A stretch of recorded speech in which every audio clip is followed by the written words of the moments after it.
Alright, we are here at Speedway Harley-Davidson, and today we're going to be taking out one of the most sought after Harley-Davidsons that Harley has ever released, in my opinion, the Lowrider ST.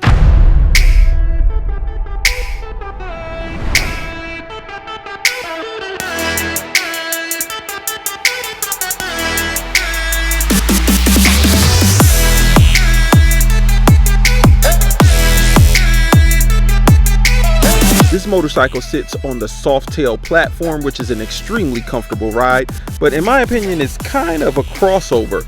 You got that full fairing there that kind of looks like a shark nose but more modern and redesigned, and you also got bags so that way you can do some touring, and these bags are quick release. You're getting the 117 motor on a much smaller platform than your Road Glide and your Street Glide ST. You've got those performance styling cues such as the bronze wheels on this and those bronze accents around the bike, and there are plenty of upgradable options for this motorcycle, such as a drop-in speaker system that they offer from Rockford Fallscape. You're going to get an LED headlight as well as tail light, but the bike does still come with those halogen turn signals, which I kind of wish they were LED as well, but that's something you can upgrade. So let's get this bike on the road and talk about how she rides. Okay, really quickly before we pull off, let me show you how much storage you get here in these clamshell bags. These are the bags that came off of the Sport Glide. You got plenty of room in here. This one is a little bit larger than this side over here as well. So you see you got plenty of storage in there. Especially if you want to take a day trip or a weekend trip, you'll be all set. And with the Lowrider ST, they didn't go with your traditional gauges. They went with the smaller minimalistic gauges that you get on like the Street Bob. But you get plenty of information on here just by cycling through this toggle switch here. Just by hitting this switch, you can see your initial miles. You can get to your trip A, your trip B. You got your remaining mileage to this tank of gas, which it looks like we got 170 miles until this baby is on E. You get a clock, which is not set. You also get a RPM indicator, and your miles per hour are right above that, and your gas gauge is over there. You also got quite a few indicators right below your gauge to give you some information about the bike as well, such as check engine, ABS, traction control, your blinkers, your gas, all of that down below. All right, let's get this baby cranked up and get on the road.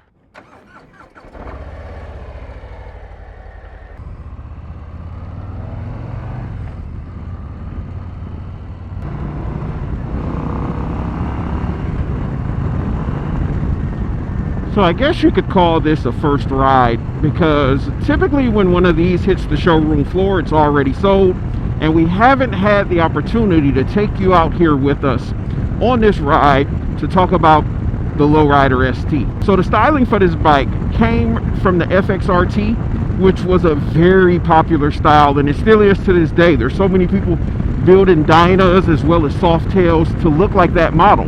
But here you have a platform where it's already built for you with a little bit more functionable front fairing on it. That's going to be a little bit more aerodynamic, and it has a little bit of that old school mixed with that new school design to it.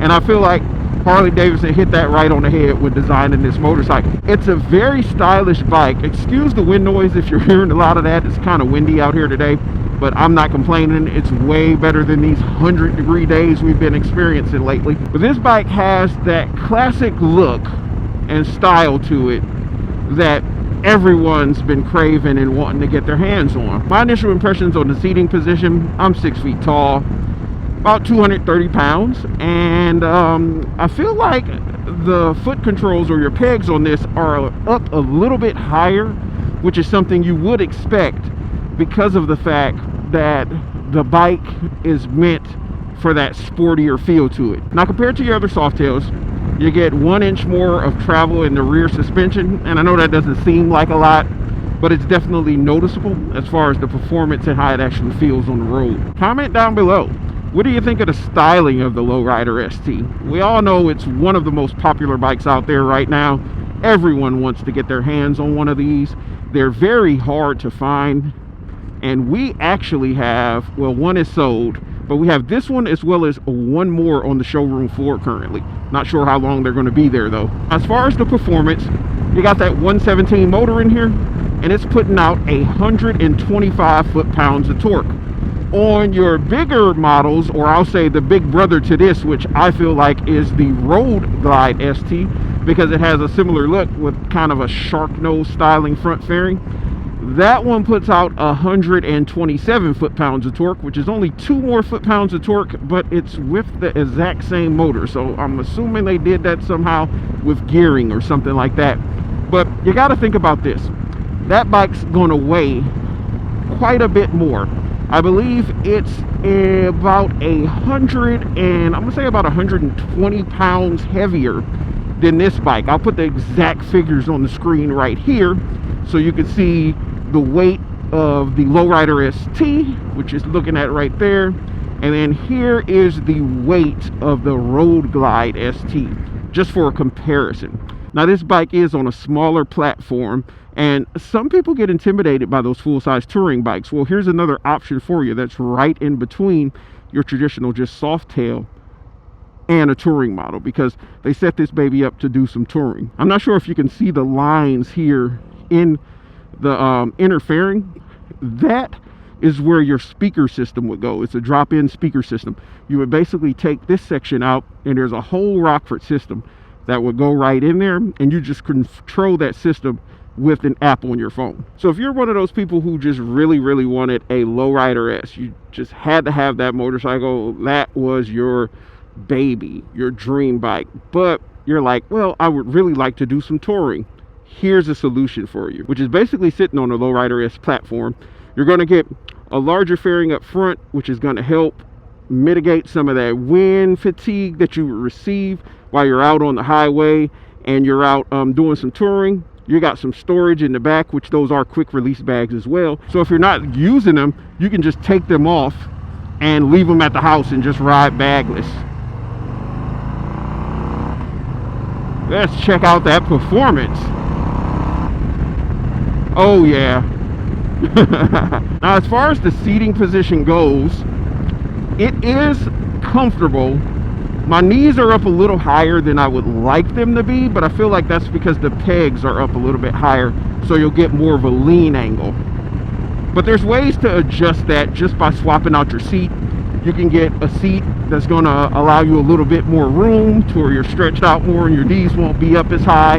You know, I believe Saddlemen makes something like that, LaPera. There's also some different Harley-Davidson seats that you could throw on this bike that will completely change your seating position. This bike already comes with some T-bars on it. A lot of people will raise those bars up a little bit more. So who is this bike made for? This is for someone who wants a really stylish motorcycle that's going to give you plenty of performance, plenty of ability to upgrade it, to get more performance out of it. You'll have a ton of aftermarket parts you can add on to this motorcycle. You've got so many different exhaust options. You can go 2 into 2, you can go 2 into 1, you can go with Vance and Hines, you can go with a Bassani. We actually now carry Sawicki as well, so you can get a Sawicki exhaust for this. There's so many different options you can do, and I'll tell y'all right now, the Sawicki exhaust sounds amazing. If you get one of these, you got to throw a Sawicki on it. But this motorcycle is extremely comfortable. That soft tail platform is a very smooth ride, and now you've got that wind protection, you've got those bags, you've got that stylish look that everyone wants. You know, everyone wants it because everyone's making their bikes look like these. All of the Dyna Bros, all of the Dynas, a lot of the soft tails are putting that FXRT fairing on there. Well, guess what? They got a more functional, more stylish FXRT fairing that looks really good with this bike. It's a slimmer profile, so it's not as wide, not as large, because I mean, you're on a smaller bike. So the fairing fits this motorcycle proportionately a lot better, in my opinion, than the aftermarket ones. I can't see a more perfect machine unless you want a bigger touring motorcycle, which those are great, don't get me wrong. They're amazing on the highway. They're amazing for some cross-country touring, for some long distance riding. But if you just want a smaller motorcycle, but you want to be able to tour on it and carry some luggage and be able to take some things with you and have some wind protection, this is a perfect setup for you. It's just extremely hard to find one of these.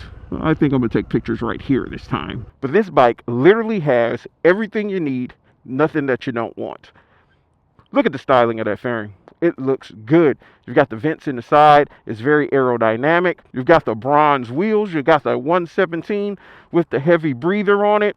The only thing this bike needs is an exhaust that makes some noise. And we got you covered up there at Speedway Harley-Davidson. Comment down below. What do you think of the Lowrider ST? Have you ridden a Lowrider ST?